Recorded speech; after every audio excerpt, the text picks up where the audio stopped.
Bonjour, alors dans cette vidéo on va voir tout ce qu'il faut savoir sur les codeurs incrémentaux, et même un petit peu plus pour la culture. Les codeurs incrémentaux sont des capteurs de position, donc soit des positions angulaires, soit des positions linéaires, qui sont basées sur une lecture numérique normalement, c'est-à-dire qu'on compte des événements discrets. On retrouve deux grands types de codeurs incrémentaux, une technologie plutôt optique, où on a un flux lumineux qui va parcourir un masque et le flux lumineux va donc être lu comme positif ou négatif par des photorécepteurs, ce qui va permettre de renvoyer des signaux en créneaux tels qu'on les voit en bas à gauche. Donc on retrouve ici un exemple de codeur incrémental de Broadcom où les fentes qui sont lues sont les petites fentes qu'on voit ici et qui ont été zoomées à ce niveau-là. Donc on voit qu'on a quand même une résolution assez fine de la lecture de l'angle. Et donc le couple LED photorécepteur est situé dans la partie électronique ici. On a aussi des technologies de type magnétique, où on retrouve l'aimant. Donc la partie qui tourne avec l'arbre moteur, c'est l'aimant. Il dispose d'un certain nombre de fronts nord et sud. Alors ici, bien sûr, on ne peut pas les voir à l'œil nu, mais on a une illustration ici qui montre les pôles nord, les pôles sud, qui ont une alternance. Et les capteurs à efféole, on en retrouve un ici et le second ici. Donc on voit qu'ils sont montés à 90 degrés l'un de l'autre. On les retrouve sur la figure là et là. Eh bien, ce sont des capteurs à efféole qui détectent le champ magnétique nord ou sud. Alors, c'est des capteurs qui sont faits pour être numériques, c'est-à-dire qu'ils ont un seuil de déclenchement au-delà duquel ils sont à 1 ou au-dessous duquel ils sont à 0. Et donc, quoi qu'il en soit, que ce soit optique ou magnétique, on va retrouver à nouveau deux signaux avec deux voies A et B qui sont des signaux rectangulaires en décalage d'un quart de période. On dit que ce sont des signaux qui sont en quadrature. Alors les codeurs peuvent être des mesures de rotation, comme on l'a vu précédemment, mais ça peut aussi être des mesures linéaires. Donc là on a ici une règle optique qui va être lue. Alors il y a des stries, normalement on ne les voit pas ici, mais il y a des stries sur cette règle qui vont être lues par réflexion, par un couple ici LED et photorécepteur. Donc là on retrouve, c'est une image Renish-Shaw. On retrouve la règle ici qui réfléchit à un flux lumineux qui vient d'une LED, et puis un système de réception qui va générer des signaux, comme on le voit ici, des signaux en quadrature rectangulaire. Dans un modèle un peu plus bas de gamme, on va retrouver ici une fourche optique où on retrouve la LED d'un côté, les photorécepteurs de l'autre, et puis entre les deux parties de la fourche vient glisser une bande striée. Alors les stries sont très fines, on les voit à peine à l'œil nu. Là ici la photo est zoomée, donc là on retrouve la bande avec les stries noires et blanches. Alors le principe du comptage s'appuie essentiellement sur les deux voies. Alors on aurait pu penser qu'une seule voie suffit, on va voir après pourquoi il y a deux voies. Le principe du comptage, c'est de compter les fronts montants et descendants. Donc la voie A, par exemple, elle a un front montant ici, puis un front descendant. La voie B ici a un front descendant, puis un front montant, voilà. Alors il faut bien voir que les quatre événements que je viens de dessiner correspondent à une période, puisque là, la période du signal pour la voie A commence ici, d'accord, et puis se termine là. Donc là, on retrouve une période. Et là, j'ai compté les quatre événements qui ont lieu à chaque période. Donc une période, ça correspond à une frange, c'est-à-dire un plein, un creux, enfin une zone opaque et une zone transparente. Et cette période va générer quatre événements de type front montant ou front descendant d'une des deux voies A et B. Donc là, on retrouve, par exemple, sur l'image du capteur optique, les deux capteurs A et B. Alors il y a aussi un troisième capteur qui s'appelle l'index. On retrouve les franges de l'index sur le capteur Broadcom à ce niveau-là. D'accord. Ça permet d'avoir une information par tour et de vérifier par exemple qu'on ne rate pas des franges, puisque si jamais on a raté quelques franges, eh bien on ne verrait pas apparaître le signal d'index au bon nombre. Bon, on va laisser un peu de côté cette histoire d'index, on va surtout s'intéresser aux deux voies A et B. Alors pourquoi deux voix d'ailleurs? On pourrait penser que finalement avec une seule voix on aurait peut-être une précision un peu plus faible, 2 fois plus faible, mais ça aurait pu suffire. En réalité les deux voix sont là pour permettre une mesure du sens de déplacement, puisque quand on veut mesurer une position, on va incrémenter un compteur à chaque fois qu'on voit un front, mais si on inverse le sens de rotation, il faut penser à décrémenter le compteur et ne pas l'incrémenter. Alors c'est comme ça, c'est par les deux voies qu'on va détecter le sens de rotation. Si jamais on file dans un sens, dans la direction positive, par exemple, la figure du haut, eh bien on va avoir les deux voies A et B en décalage de phase. Ici, la voie B est en retard de phase d'un quart de période. Mais si jamais on inverse le sens de rotation, donc si on change la direction, eh bien la voie B, cette fois-ci, va devenir en avance de phase par rapport à la voie A, et c'est comme ça qu'on va détecter qu'on a changé de sens. Donc là, concrètement, si je m'intéresse à un front montant de la voie A, par exemple, alors là, le front montant, il peut être soit dans un sens de direction, soit dans l'autre sens de direction, eh bien il suffit de regarder la voie B. Si la voie B est à l'état bas pendant le front montant de la channel A, à ce moment-là, c'est qu'on est dans la direction positive. Si par contre, pendant le front montant de la voie A, le channel B ici est à 1, à ce moment-là, c'est qu'on est dans la direction négative. Donc selon ce qu'on détecte sur la voie B, on va incrémenter ou décrémenter le compteur. Et évidemment, c'est la même chose pour les autres fronts. Par exemple, si je prends le front descendant de la voie B, eh bien dans le cas négatif, la voie A est à 1. Dans le front descendant de la voie B, et bien dans le cas positif, la voie A est à 0. Donc on est capable d'identifier pour chaque événement dans quel sens il a lieu. Pour modéliser un codeur incrémental pour un schéma bloc par exemple, ou un modèle numérique, il va falloir établir sa relation entrée-sortie. Donc l'entrée, ce sont des angles ici, donc des radians. La sortie, ce sont des tops, des événements, des comptés, donc des fronts comptés. Et le gain du codeur, donc c'est le rapport du nombre de fronts sur l'angle parcouru. Donc si on s'intéresse à un tour par exemple, c'est une loi linéaire évidemment, alors linéaire évidemment à la résolution près du codeur. On retrouve pour 2π radians, donc un tour, eh bien le nombre de tops correspondant à un tour du disque, c'est-à-dire le nombre de fentes, n, multiplié par 4, puisqu'on a vu qu'on avait 4 événements, front montant ou front descendant de voies A et B, à chaque période, donc à chaque fente. Donc ça nous donne un gain du capteur cassé qui serait égal à 4 fois le nombre de fentes divisé par 2π. Si on prend un exemple standard, un codeur par exemple à 500 fentes, c'est une valeur qu'on retrouve assez souvent, même sur des systèmes bas de gamme, eh bien on va retrouver un cassé qui vaut donc 2000, qui est le nombre d'événements par tour. S'il y a 500 fentes, il y a 4 fois 500, donc 2000 tops par tour, divisé par 2π radians. Alors si on exprime ça en degrés, pour avoir une interprétation peut-être plus naturelle, eh bien ça nous donne 360 degrés, donc un tour divisé par 2000 radians par seconde de résolution, ça nous donne à peu près 0,18 degrés, donc 2 dixièmes, 2 degrés, ce qui est déjà pas mal en fait, c'est quelque chose qui est presque difficile à voir à l'œil nu. Alors, il est important aussi de considérer la position du codeur, parce que bien souvent, sur les systèmes industriels, le codeur est placé au niveau du moteur, c'est-à-dire en amont du réducteur. Là, on voit un cas assez classique d'un petit moteur bas de gamme, où on a le moteur ici, le réducteur qui est placé en aval du moteur, et le codeur qui est placé de l'autre côté de l'arbre du moteur, donc c'est-à-dire sur l'arbre moteur, ça c'est le codeur. Et on a donc une mesure qui, au niveau de l'arbre de sortie, va être démultipliée, puisque pour faire un tour de l'arbre de sortie, il aura fallu faire beaucoup de tours d'arbre moteur, et donc on a un nombre de tops très importants qui auront défilé.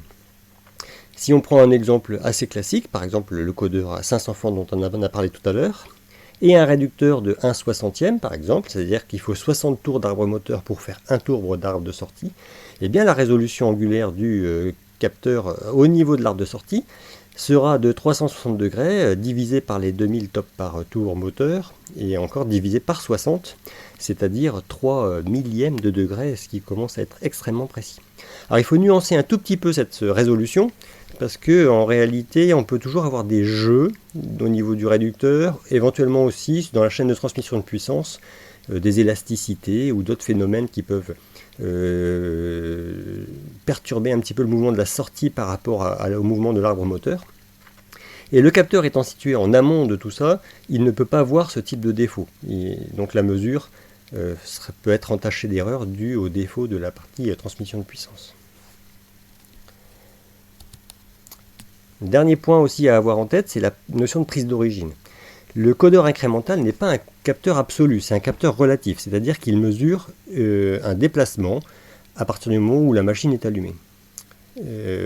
Par contre, si la machine est allumé en une position quelconque, le capteur n'a aucun moyen de savoir où il est, sauf à faire une prise d'origine justement, c'est-à-dire s'appuyer sur d'autres capteurs installés sur la machine qui vont permettre de détecter une position particulière. Mais ça veut dire que la machine doit se déplacer, chercher cette position particulière, et quand elle l'a trouvée, mettre à 0 ou mettre à une valeur particulière le compteur. Donc là sur le banc Axnum de Didalab qui est présent dans un certain nombre de labos, on retrouve des capteurs de fin de course, il y en a un là, un ici, et la machine va s'appuyer en général sur le capteur de fin de course de gauche, c'est-à-dire au moment où on allume la machine et qu'on fait la prise d'origine, et bien le système se déplace à vitesse lente jusqu'à rencontrer le capteur, et à ce moment-là le codeur est initialisé, il prend une valeur particulière, et là la machine est capable de savoir où elle est à toute position en fait de déplacement. Donc voilà, c'est une des contreparties à l'utilisation d'un codeur incrémental. Il peut être très précis, très pratique, pas très cher, mais il a besoin d'une prise d'origine parce que c'est un capteur relatif et pas un capteur absolu. On peut aussi se demander comment reconnaître un codeur incrémental sur un banc d'essai ou sur un système industriel. Alors quand on retrouve un codeur à nu, comme c'est le cas sur la figure en bas à gauche, effectivement, là, aucun doute, on a affaire à un codeur incrémental. On voit le disque magnétique mobile, on pourrait aussi voir un disque optique mobile. C'est souvent pas le cas. Souvent, les capteurs sont pas à nu, ils sont caractérisés, comme c'est le cas sur la figure de droite. Donc dans ce cas-là, difficile de savoir quelle est la technologie employée à l'intérieur, si c'est un bête potentiomètre ou si c'est un codeur incrémental. La première chose à regarder, c'est s'il y a une étiquette, parce que l'étiquette en général contient des informations importantes. Ici on retrouve par exemple une étiquette de codeur incrémental où c'est marqué explicitement ici incrémental encodeur. On retrouve l'information d'ailleurs la plus importante pour le codeur, c'est le nombre d'impulsions par tour d'arbre. 600 ici, alors il faut bien sûr multiplier par 4 si on a ensuite un décodage détectant les 4 fronts par impulsion du codeur. Il faut bien voir que le codeur, lui, c'est un composant matériel qui ne peut pas présumer du traitement qui sera fait des impulsions derrière. Donc ce qui est indiqué, c'est le nombre de créneaux par tour d'arbre. On a une autre étiquette ici sur le composant du bas, un capteur Omron. On retrouve ici la résolution à 600 P par R, ici ça veut dire ici pulse per rotation ou par revolution. On va retrouver aussi sur l'étiquette rotary encodeur, donc on n'a pas de doute, c'est un codeur incrémental. Si on n'a pas cette information sur une étiquette, eh bien on peut s'appuyer sur le nombre de fils, qui nous donnera des indices pour savoir s'il s'agit plutôt d'un potentiomètre, plutôt d'un codeur incrémental, plutôt d'un codeur absolu, etc. Pour un codeur incrémental, on va nécessairement avoir au moins 4 fils. 5 volts et masse qui correspondent à l'alimentation des capteurs à l'intérieur du codeur incrémental, et les deux voies signaux de sortie, voie A et voie B. Alors on peut en avoir plus ensuite, avec par exemple l'index, on en a parlé un petit peu tout à l'heure. On peut aussi avoir les voies A et voie B qui sont différentielles, et donc on a 2 fils pour chacune des voies. On peut avoir aussi un fil d'alarme au cas où le capteur détecte des voltages qui ne sont pas satisfaisants. Voilà, on peut avoir donc du coup plus de fils, mais il y en a au moins 4, on va dire. Sur le capteur par exemple en bas à droite, on retrouve 5 fils. Alors ces fils sont détaillés sur l'étiquette, donc c'est assez pratique pour les identifier. On retrouve une alimentation entre 5 et 24 volts. On retrouve un 0 volt. Qui correspond à la masse quelque part. Alors ici la masse a été distinguée du 0 volt puisqu'on a un blindage qui est ici relié à la masse, mais il ne s'agit pas d'un fil. Ensuite on a out A, out B et out Z qui correspondent aux voies A et B et à l'index Z. Donc 5 fils pour ce codeur incrémental. Alors ce qu'on a vu jusqu'à présent correspond à ce qu'il faut absolument savoir faire pour le concours, ce qui doit être à peu près acquis en fin de première année. On va compléter avec des éléments qui concernent plus la deuxième année, avec le traitement donc des signaux et la façon de générer dans les codeurs incrémentaux ces signaux, et on verra des propriétés un peu particulières. Alors comment traiter des signaux numériques qui sont issus des deux voies A et B, qui sont issus du codeur? On retrouve donc deux signaux en créneau A et B qu'on va brancher bien sûr sur les voies d'un microcontrôleur.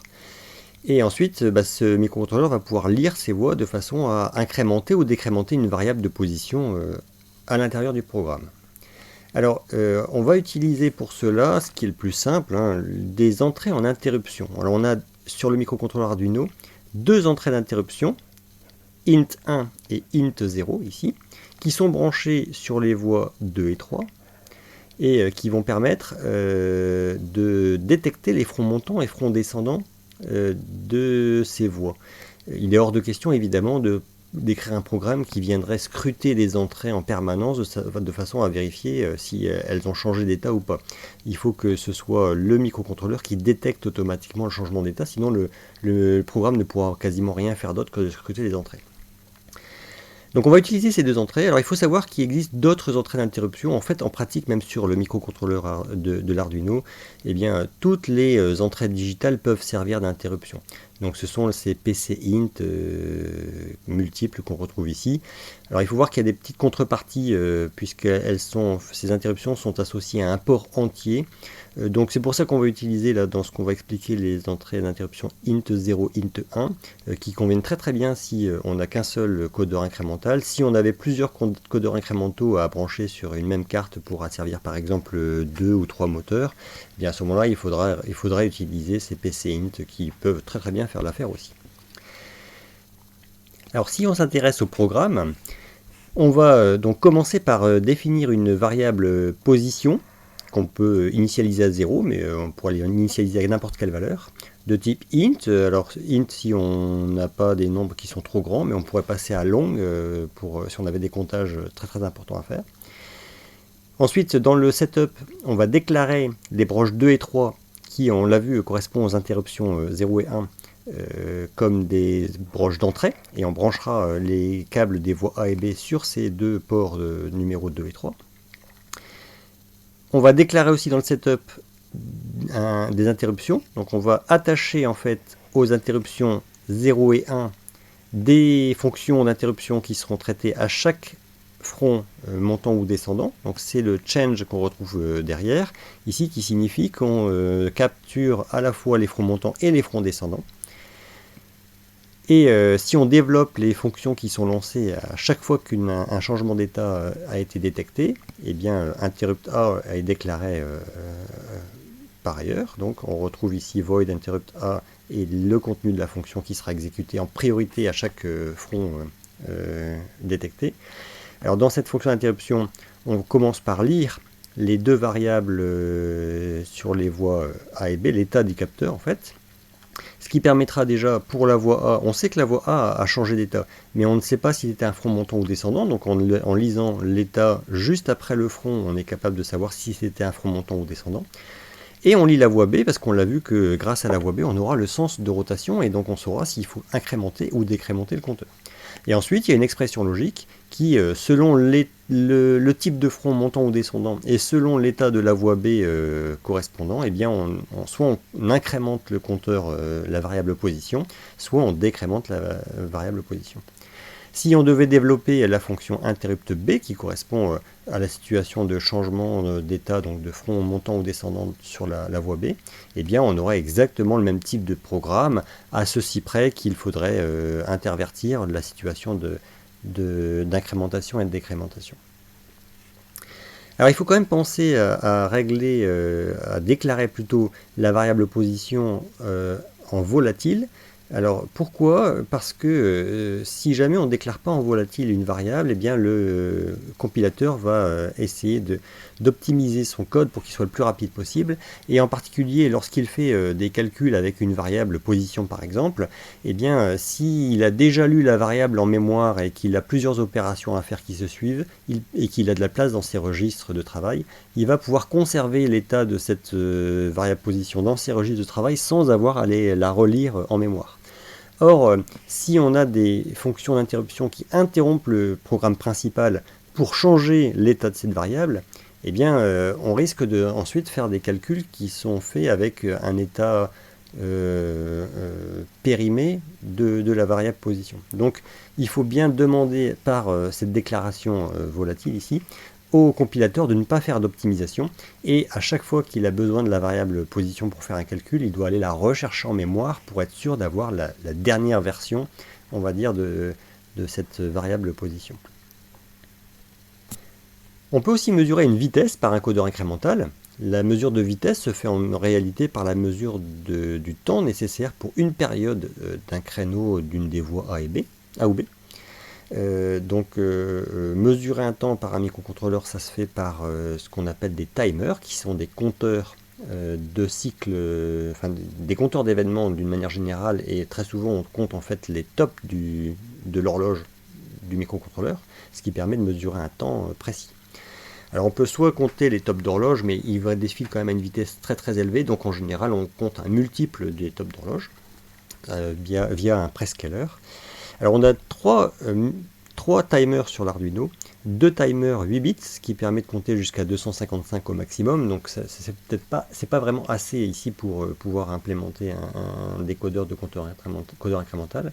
On préférera le timer numéro 1 qui est codé sur 16 bits et qui permet de compter jusqu'à 64 000 tops avant de faire un overflow. Alors le principe est le suivant, on va profiter de l'entrée d'interruption qui va permettre de lire le compteur. Alors à chaque événement de front montant ou descendant, on met à 0 le timer. Le timer compte jusqu'à ce que on ait à nouveau détection d'un front montant ou descendant, et quand on a cette détection, on lit la valeur atteinte par le compteur, ce qui nous donne une idée du temps qu'il a fallu pour passer d'un événement au suivant, et on remet à 0 immédiatement bien sûr le compteur, ce qui va lui permettre après de compter le temps pour la prochaine période ou demi-période. Ici on compte les demi-périodes.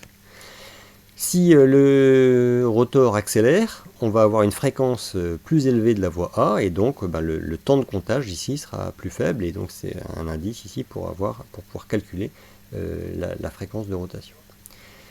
Alors on peut quand même voir qu'il y a quelques inconvénients quand même à la mesure de vitesse par un codeur incrémental. C'est pour des cas extrêmes de vitesse très lente ou très rapide, parce que par exemple pour les vitesses très lentes, on aura un souci, c'est que si jamais le timer arrive à sa valeur maximum, il va repasser à 0 et on ne l'aura pas vu évidemment dans le comptage de vitesse. Donc pour les vitesses très lentes, eh bien le codeur incrémental peut poser des problèmes d'overflow. De la même façon pour les valeurs, les vitesses très rapides, si on n'a que quelques tops ici d'horloge qui sont comptés entre deux fronts, on aura une résolution de la mesure de vitesse qui sera extrêmement pauvre. Donc voilà, on a des limites sur les hautes vitesses et les faibles vitesses, et quand on a des fortes amplitudes à gérer, on va peut-être préférer une génératrice tachymétrique. Alors, si je reviens sur le cas précédent, si on compte les demi-périodes, là ici on se rend bien compte qu'on a besoin de signaux rectangulaires qui ont un rapport cyclique d'exactement 50%, parce que sinon on va mesurer des temps différents selon si c'est l'état à 1 ou l'état à 0. Alors pour générer ce type de signaux, on peut se poser un peu la question de la technologie embarquée dans le capteur. Si on s'appuie simplement sur un phototransistor ici, par exemple A pour détecter la voie A, eh bien il sera assez difficile de régler le seuil de basculement de l'état 0 à 1. Si le seuil est un peu trop haut par rapport à l'état du signal, on risque d'avoir, comme c'est le cas en pointillé ici, un signal carré avec un rapport cyclique qui ne sera pas de 50%, et donc une mesure qui sera dégradée à la fois en position, mais surtout en vitesse. Pour pouvoir pallier ce problème, en général, les constructeurs utilisent 4 capteurs en réalité et non pas 2. 2 capteurs pour la voie A et 2 capteurs pour la voie B. Donc ici, ils sont notés A et A bar. Et ces capteurs sont placés exactement en opposition de phase. C'est-à-dire que quand le capteur A est face à la frange lumineuse, le capteur A bar se retrouvera exactement face à la frange opaque et donc ne détectera aucune lumière. On va retrouver donc du coup des capteurs A et A bar qui vont détecter des signaux triangulaires avec une symétrie parfaite, si bien que si on utilise en signal de sortie la comparaison entre A et A bar, le basculement se fait de façon symétrique et donc exactement à un rapport cyclique de 50%. Donc c'est comme ça qu'on obtient des signaux rectangulaires exactement équilibrés. Alors on peut aussi se demander comment on obtient des résolutions extrêmement élevées de l'ordre pour les meilleurs capteurs, de l'ordre de 5 microns. 5 micromètres, c'est 5-10-6 mètres. Alors on fait ça, évidemment, ce qu'il faut bien sûr évoquer, c'est la taille des composants électroniques. La LED ou le photorécepteur, ici, ne peut absolument pas être de l'ordre de 5 microns de largeur. On ne peut pas avoir finalement la situation qu'on a décrite en haut à droite, avec un petit capteur qui aurait la taille des franges. On a des capteurs qui sont beaucoup plus gros que la taille des franges, et on résout le problème simplement en utilisant un masque. On va ici placer des masques qui ont la même période que la grille à lire, la grille mobile. Et lorsque les zones transparentes sont exactement dans l'axe des zones transparentes pour le masque et la grille, on va retrouver un flux lumineux d'intensité maximale sur le capteur. Par contre, lorsque les franges opaques du masque sont face aux franges transparentes de la grille et inversement, eh bien on n'a pas de lumière qui est transmise au capteur, au photorécepteur. Donc on va retrouver à nouveau le même type de signal triangulaire, mais en utilisant des composants qui ont des tailles bien supérieures à la taille de la grille, tout ça donc grâce à un masque. On peut même faire mieux en utilisant un seul grand masque, et non pas 4 masques pour chaque capteur, un seul grand masque, mais qui aurait une période légèrement différente de celle de la grille mobile. Si on fait ça, on va retrouver des phénomènes d'interférence qui vont permettre de placer les capteurs sur donc des zones d'interférence en quadrature. Donc là on retrouve par exemple sur l'image qui est à droite, on retrouve 4% de décalage entre la période de la grille mobile et la période du masque. Et avec 4% de décalage, on retrouve bien ici une partie d'interférence destructive et une partie d'interférence constructive ici, ce qui permet d'avoir ici le A bar à 0 et le A1, B et B bar étant ici dans des situations intermédiaires. Alors je vous ai fait une petite animation sous Python de ces franges, justement. On voit ici le décalage très lent des franges mobiles et le masque qui lui par contre est fixe, les capteurs fixes évidemment. Et on voit très bien la figure d'interférence qui passe. Alors on voit l'interférence ici destructive qui avance, qui passe devant le capteur B bar ici, et puis qui reprend à gauche, donc la figure d'interférence destructive qui passe devant B, puis qui va passer devant A bar, voilà. Chaque fois qu'on se décale d'une période, on voit bien que la frange destructive ici est passée devant tous les capteurs à la fois. Et on remarque aussi le profil lumineux sous la forme d'une sinusoïde qui est propre aux figures d'interférence. Alors quand on fait ça, on peut bien sûr toujours comparer ensuite A et A bar, B et B bar, et puis obtenir des signaux digitaux, mais on peut aussi générer du coup des codeurs incrémentaux dits sinusoïdaux qui sont des codeurs analogiques. On a l'habitude donc des codeurs incrémentaux digitaux avec des signaux rectangulaires, mais il existe aussi beaucoup de codeurs incrémentaux sinusoïdaux. Donc là on passe cette fois-ci à des signaux analogiques. Au lieu d'avoir une comparaison entre A et A bar qui va définir un signal logique pour la voie A, on va simplement utiliser un montage soustracteur entre la voie A et A bar, et on va comme ça pouvoir générer des sinusoïdes, donc sinusoïdes pour la voie A, pour la voie B, qui seront à nouveau en déphasage avec un déphasage d'un quart de période. Alors le traitement de ces signaux analogiques va permettre d'affiner encore la précision du capteur ou la résolution du capteur. 2 signaux en déphasage d'un quart de période, ça conduit à avoir en fait un cosinus et un sinus sur la courbe temporelle. Et si on trace la courbe de Lis-Lajoux avec la voie A en abscisse et la voie B en ordonnée, eh bien on retrouve théoriquement un cercle. Et ce cercle correspond à, pour un tour de cercle, ça correspond à une période de la frange qui se déplace. Et comme on mesure, on peut mesurer en tout cas sur le microcontrôleur d'un point de vue analogique, les signaux ici sinusoïdaux, on est capable de mesurer le cosinus ici et le sinus de l'angle, et donc remonter à cet angle θ qui sera une information presque continue à l'intérieur de la période de la grille. Donc si on a, comme sur le microcontrôleur Arduino par exemple, des convertisseurs analogiques numériques sur 10 bits, on a à peu près 1000 valeurs intermédiaires sur le sinus et le cosinus qui vont être disponibles. Donc ça veut dire de l'ordre de 1000 positions intermédiaires ici sur le cercle, c'est-à-dire vers 1000 positions intermédiaires sur une période de la frange.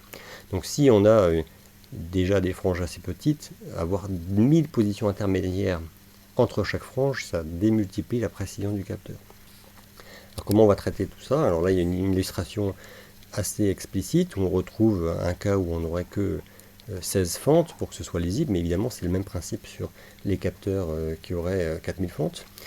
On retrouve donc l'image ici des sinusoïdes et cosinusoïdes ici tout au long d'un tour. Et donc sur une période qui est dessinée par cet arc de cercle ici, on va être capable de mesurer à peu près 1000 valeurs intermédiaires d'angle. Alors comment on va faire pour décoder ces signaux? Là on a les 2 signaux bruts qui sortent du capteur, qui sont envoyés au système de traitement. On va être néanmoins obligé quand même de passer ces signaux dans un trigger de Schmitt de façon à générer des signaux rectangulaires pour pouvoir compter les périodes. C'est pas par la lecture des sinus et des cosinus qu'on va compter les périodes, c'est par à nouveau un traitement comme on l'a vu tout à l'heure de 2 signaux rectangulaires en quadrature. Et on va aussi faire une mesure, une conversion analogique numérique, donc des signaux analogiques, de façon à calculer un arc tangente. Et on va ensuite superposer l'information de comptage des périodes et l'information d'angle à l'intérieur d'une période pour avoir une valeur extrêmement précise de la position atteinte. Alors il y a quand même une contrepartie à ça, c'est que la lecture des informations ici analogiques est relativement longue. Il faut quelques microsecondes pour pouvoir lire une information analogique sur un microcontrôleur. Il faut une quinzaine de tops d'horloge. Donc ce temps relativement long fait qu'à haute vitesse, ça n'a absolument aucun intérêt de chercher à avoir cette précision de mesure. À haute vitesse, le temps de faire la conversion analogique numérique, eh bien l'arbre se sera déjà déplacé d'une valeur bien supérieure à la précision. Donc en fait, cette mesure très précise n'a de sens qu'à très basse vitesse une fois qu'on converge vers une valeur particulière. Alors on peut citer des exemples d'applications. Je pense notamment à l'imprimante jet d'encre. Sur une imprimante jet d'encre, vous avez au niveau de la tête un capteur, un codeur incrémental digital. On l'a vu en début de séquence. Et vous avez aussi un capteur sinusoïdal, mais cette fois-ci sur l'avance-papier, puisque l'avance-papier va beaucoup moins vite que la tête d'impression. Par contre, elle a besoin d'être extrêmement précise pour positionner le papier exactement sur une même ligne d'impression.